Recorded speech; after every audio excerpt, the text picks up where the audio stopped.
Hi friends, welcome back to my channel. మా channel వచ్చేసి DSP mobiles tech. మనకు అమ్మాయిలో చూపించినట్టుగా డివైడర్ సర్క్యూట్ గురించి అయితే ఈ వీడియోలో ఎక్స్ప్లెయిన్ చేయడం జరిగింది. ఇది మనకు ఎక్కువగా మదర్ బోర్డులో డివైడర్ సర్క్యూట్ అయితే కనిపిస్తుంది. ఐడి లైన్స్లో, థర్మల్ లైన్స్లో, ఇంకా చాలా దగ్గర అయితే కనిపిస్తుంది. ఈ వీడియో మీకు నచ్చుతుందని నేను అనుకుంటున్నాను. ఈ వీడియో మీకు నచ్చినట్లయితే లైక్ చేయండి, షేర్ చేయండి, సబ్స్క్రైబ్ చేయండి, కామెంట్ అయితే తప్పకుండా చేయండి ఫ్రెండ్స్. Thank you. డివైడర్ సర్క్యూట్ని తెలుసుకునే ముందు ఫస్ట్ సిరీస్ అంటే ఏంది, ప్యారలల్ అంటే ఏంది, దాని గురించి అయితే మనం తెలుసుకుందాం friends. Series, parallel. For example ఒక రెసిస్టర్ని మనం తీసుకుంటే చూడండి, ఇక్కడ ఫస్ట్ ఒక రెసిస్టరు తీసుకుందాం. నెక్స్ట్ వచ్చేసి ఇంకో రెసిస్టర్ తీసుకుందాం. ఫస్ట్ రెసిస్టర్ యొక్క రెండో సైడు సెకండ్ రెసిస్టర్ యొక్క ఫస్ట్ సైడు కనెక్ట్ అయి ఉంటుంది. రెండు రెసిస్టర్ తీసుకున్నాను. అదేవిధంగా మూడో రెసిస్టర్ తీసుకున్నాను. సెకండ్ రెసిస్టర్ యొక్క రెండో సైడు, మూడో రెసిస్టర్ యొక్క ఫస్ట్ సైడు, ఈ విధంగా ఒకదాని వెనకాల ఒకదాని కనెక్ట్ అయి ఉంటుంది. ఫర్ ఎగ్జాంపుల్ మనకి ఎలాగంటే ట్రైన్ డబ్బా లాగా అయితే కనెక్ట్ అయి ఉంటుంది. దాన్ని అయితే సిరీస్ అని అంటాము. ఇంక చూడండి, ఇది ప్యారలల్. మూడు రెసిస్టర్లు అయితే తీసుకోవడం జరిగింది. మూడు రెసిస్టర్ల యొక్క ఒక సైడ్ వచ్చేసి గ్రౌండ్ ఉంటుంది, ఇంకో సైడ్ వచ్చేసి వోల్టేజ్ ఉంటుంది. దీన్ని అయితే మనం ప్యారలల్ అని అంటాము. ఇది సిరీస్, ఇది ప్యారలల్. ఈ విధంగా అయితే ఉంటుంది ఫ్రెండ్స్. ఇదైతే ట్రైన్ డబ్బా లాగా ఉంటుంది. ఇది వచ్చేసి ఒక సైడ్ గ్రౌండ్ ఉంటుంది, ఇంకో సైడ్ అయితే వోల్టేజ్ లైన్ అయితే ఉంటుంది ఫ్రెండ్స్.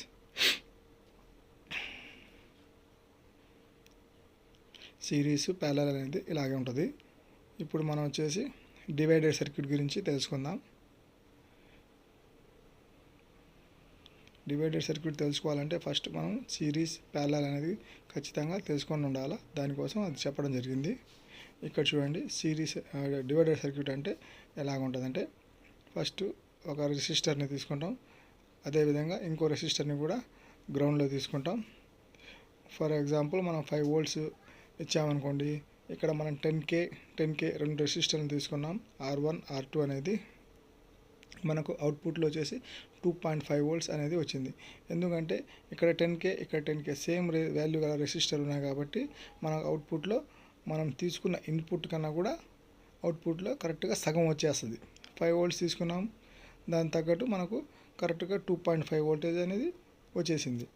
ఫర్ ఎగ్జాంపుల్ దీనికోసం మనకు ఒక ఫార్ములా ఉంది. Vout equal to V in R2 by R1 plus R2 equal to, చూడండి, V in అంటే ఎంత, 5 volts, R2 అంటే ఎంత, 10K, మళ్ళీ R1 అంటే ఎంత, 10K, ప్లస్ R2 అంటే ఎంత, 10K ఈక్వల్ టు, ఇది వచ్చేసి 50K by 20K తీసుకుంటే మనం దీన్ని డివైడెడ్ చేస్తే 2.5 volts అనేది మనకు వస్తుంది ఫ్రెండ్స్.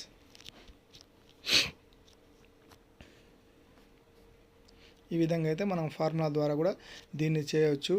లేదు అంటే మనం సేమ్ ఇక్కడ పైన 10K రెసిస్టర్లు రెండు సేమ్ ఉన్నాయి కాబట్టి మన ఇన్పుట్లో వచ్చేసి 5 volts ఉంది కాబట్టి సేమ్ రెసిస్టర్లు ఉంటే దాంట్లో సగం అనేది ఖచ్చితంగా అయిపోద్ది.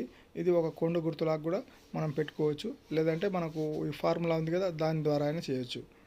ఇప్పుడు ఇంకో వర్షన్ చూద్దాం.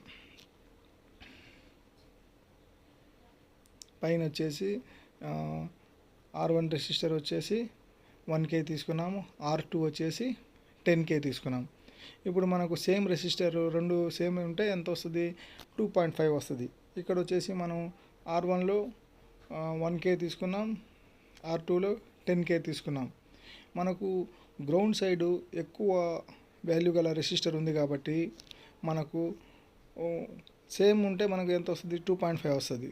కాబట్టి మన గ్రౌండ్ సైడు ఎక్కువ వాల్యూ ఉంది కాబట్టి అప్పుడు హాఫ్ ఎంత 2.5 కంటే ఎక్కువ వస్తుంది.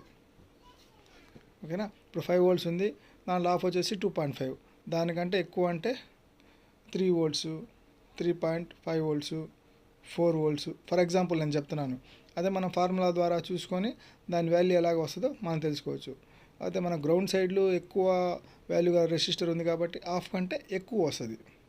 అదే మనకు గ్రౌండ్ సైడ్ తక్కువ గల వాల్యూ గల రెసిస్టర్ ఉంటే ఎలా వస్తుందో చూద్దాం.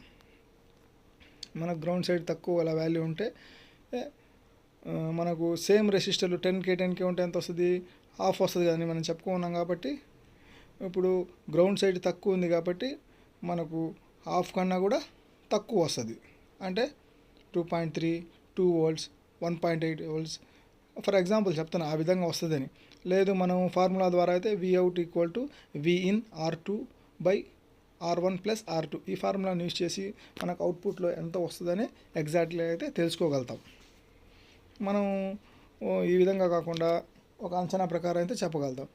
గ్రౌండ్ సైడ్ ఎక్కువ వాల్యూ ఉంటే 10K అట్లా ఉన్నిందనుకోండి, హాఫ్ కంటే ఎక్కువ వస్తుంది. అదే గ్రౌండ్ సైడ్ తక్కువ ఉన్నిందనుకోండి, హాఫ్ కంటే తక్కువ వస్తుంది. అలా అయితే మనం చెప్పుకోగలుగుతాం ఈజీగా. ఈ డివైడర్ సర్క్యూట్ అనేది ఎక్కువగా మనకు థర్మల్ సెక్షన్లో, ఐడి సెక్షన్లో, సిపియూల దగ్గర, నెక్స్ట్ వచ్చేసి 4G దగ్గర ఎక్కువ అయితే యూజ్ చేస్తున్నారు ఫ్రెండ్. అయితే చాలా దగ్గర అయితే ఫీడ్బ్యాక్ లైన్ల దగ్గర యూజ్ చేస్తున్నారు. ఇదైతే చాలా ఇంపార్టెంట్ టాపిక్, మీకు అర్థమైందని నేను అనుకుంటున్నాను. Thank you friends.